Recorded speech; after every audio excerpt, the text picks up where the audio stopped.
to teamfortress.tv. Server's set up, everything's ready. Didn't take as long as I thought it was going to be, but doesn't matter because everything is ready and we are all set up and both teams are readied up and the config is not loaded. Excellent. So everything is not ready. Everything is not ready. I completely lied to you, I apologize. Oh well. Shouldn't be too long. I really hope they have the configs on the server. Oh dear god, they better have the configs on the server. They should do, like they have TF2 on the server and TF2 downloads those automatically. Ah, okay. Fair enough then. It's just a matter of they're competent enough to use TF2 to its potential.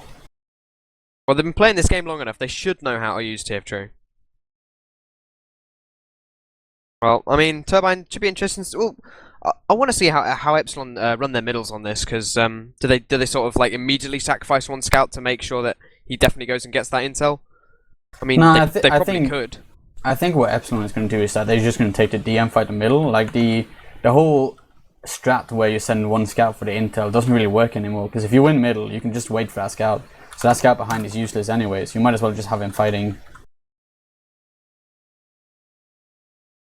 I mean, in a straight up DM fight, I want to favour Epsilon, but I mean, Cookie is always a wild card. If he can go absolutely huge, then it could be interesting. But they have just started and they're immediately going to restart.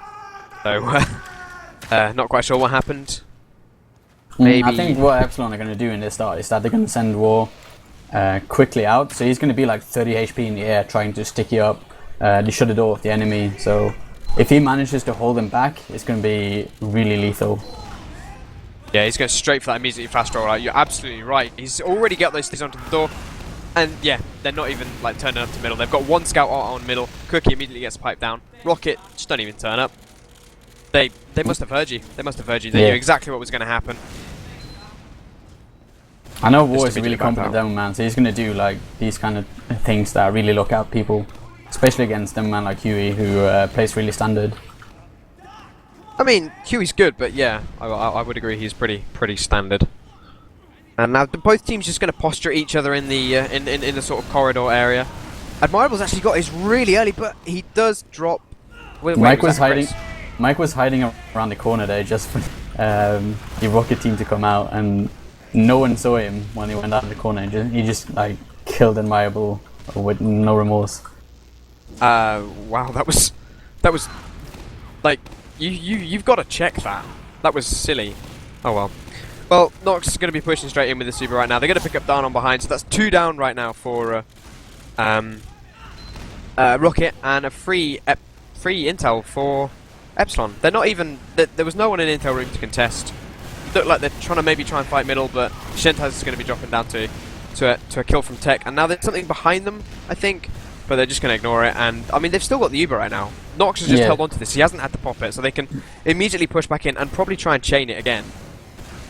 So they can maybe even get to 3 out of this. What I'm missing from the Rocket guys is that they're not rotating to middle after the Uber like this. Like they should recognize that they can't hold the inter room and just rotate to middle, and then so that they bring the fight to middle instead. Because they've completely lost the area in the room, but they lose so many players here now that idea doesn't even work anymore. They really can't lose players in order for that to function. So it's important that the players stay alive for them to have a chance on this map. Well, Dan's just running the perma sniper at the moment. I haven't seen him switch off it, so I mean, if he can get like 3 or 4 headshots in a row, it could be good. But I can't ever see the perma sniper working, even in a game where both teams are taking it seriously. It depends if they're taking it seriously though. Like if Dan goes perma sniper, he's definitely not taking it seriously. Yeah, but I mean, like even a sniper off class, I don't see working particularly well on Turbine. Yeah, Crits does come out here though. Sorry to interrupt you. Crits does come out. Huey finds absolutely no one with it, and Nox, recognizing that he's got a 9% advantage right now, immediately pushes straight into the banana. Dan does headshot War, and Bash goes down as well behind. But a huge play by Tech, and Kyler gets a load of kills on Admirable and Shintaz, so now there's no combo up for Rocket. Cookie's going to be taken down as well to some nice rockets. The Uber does get forced out though. Surely Zorix is going to be going down, yeah. So Kyler's just going to cap that intel, bring us to 3-0, and they might even get a chain out of this if they stay aggressively and... Not going to stay aggressively. No. Like, Rocket hasn't even had the chance of like taking control of middle, and it's just because I don't think they're actually taking this seriously. They seem to be running alone right now, so it looks like they're just like playing it for the sake of like videos. All it is. All it is. They're just looking for the occasional frag video air shot, maybe some stats, box stroking. But I mean, it's disappointing when Prem does this. But I mean, rockit were sort of the wildcard team in Prem, sort of just filling in that eighth slot, so we could actually have a full team, full amount of teams in Prem. So we can't really expect too much of them. I imagine Admirable is a bit angry at Don for doing the whole sniper thingy. Like Admirable actually, at least I think, wants to make something happen, but it looks like everything is just going Epsilon's favor right there. Yeah, they're all fighting Epsilon and doing all right with it. I mean, the crits is just getting absolutely nothing done, and friggin' Kyler just runs through their own spawn and caps the intel, steals the intel from behind the whole team. Yes, they're just like not together at all, not playing anything. I mean, I'm sure people are going to be annoyed at me on YouTube for being so boring and negative on the game, but what else can I do?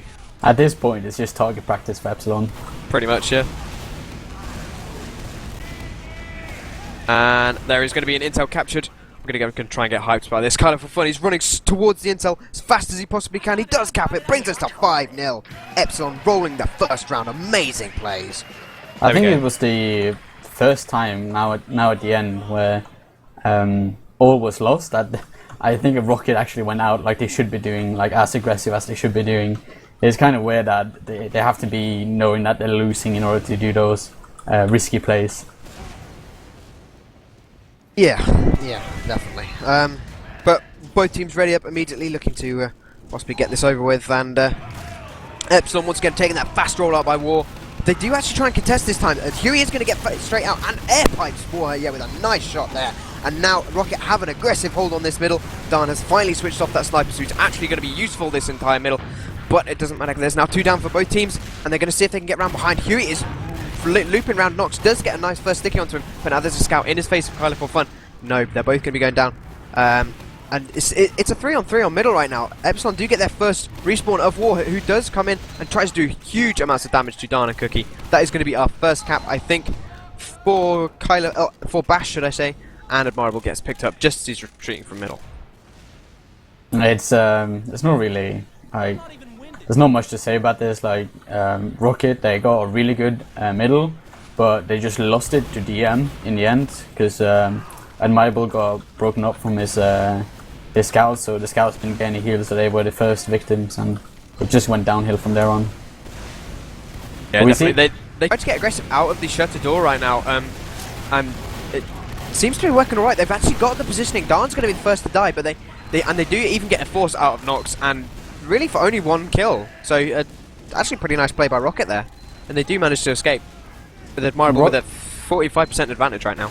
I think like rockit gave up the whole situation there because they lost like a player, but the general idea of them taking middle is what they should be doing. Like they shouldn't be content with just holding intel forever because they're not going to be able to do anything there. Is take middle or lose the game basically. Yeah, well, Bass tries to look around behind and try and get through their spawn to try and find an intel, but it doesn't manage to do anything. And now actually rockit get a couple of picks in that intel room, but they get immediately lose their flanks once again to Bash and Tech. And now middle still being held by Epsilon with only 3 players alive, but with Admirable still down. I mean, Nox has got a 65% Uber advantage here. Yeah, even he's not even gonna. Admirable's not healing. I don't think Nox is even going to care about like moving forward with the Uber. Like, if it's, I guess he is going to do that, but I think like they could risk it just going in without really caring. And look at this, they're actually going vent here now. Something you never see. Dangerous push, but they're going straight in, going to try and take Bash in with them. I assume he'll initiate, but Dan catches them out. He's going to know that they're all up there, and well, it doesn't really matter because they Uber straight out of it. Going to pick up Dan immediately. Huey does get a pick, surely. Dan actually staying alive for so long, he's got 3 health. No, he does go down there. And they get the Uber, and they get the intel, sorry, and they get to run away with it. Admirable gets taken down by Tech from behind. Where even was that? I don't even know.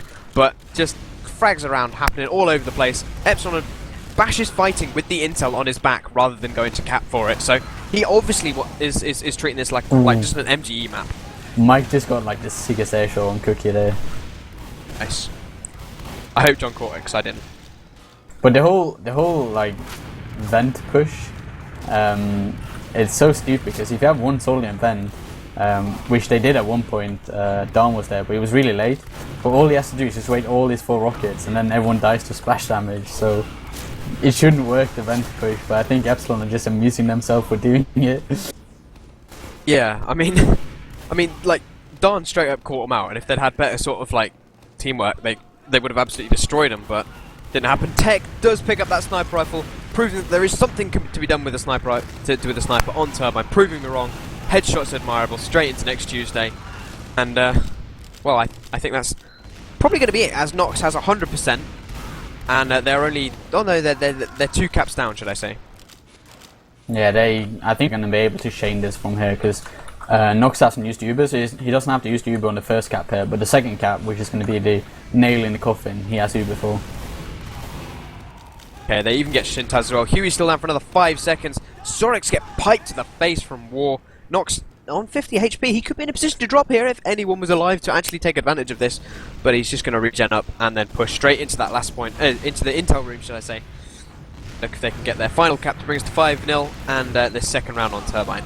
Uber gets forced out as they're coming through the door. Huey trying to deal as much damage as possible to the Uber's players. Not going to work. When they're shiny and red, Huey, you've got to remember they don't take any damage, okay? Just when you're watching the VOD, just remember that. Yeah, like this is going to be the nail in the coffin. I don't think Rocket can stop this scout at all. Admirable tries to peek, but he gets immediately shut down by Tech. And Shintas jumps, but gets shot down by Bash, so this is a GG right there. John, even... what? There we go. Okay. I thought John was counting it in there, and I... You were wrong, John. You were wrong, as always. But anyway. John called it that Rocket would take this over 2 rounds, and I told him he was completely mad and wrong, but...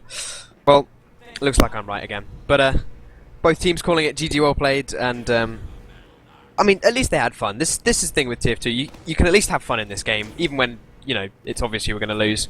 So it's still a fantastic game to play, even if I don't sound too excited about it. It's well, it's kind of forced matchup. So even though the scores aren't going to be that good, like you're kind of forced to play the map anyway. So it's one of those games that are the black sheep of the season that you don't really want to see. You would rather have full Russian, juicy gameplay. Yeah, of course, we were going to be casting the GG Well Played Pro versus 425, but that game was wildcarded for some reason. Possibly GG Well Played roster issues.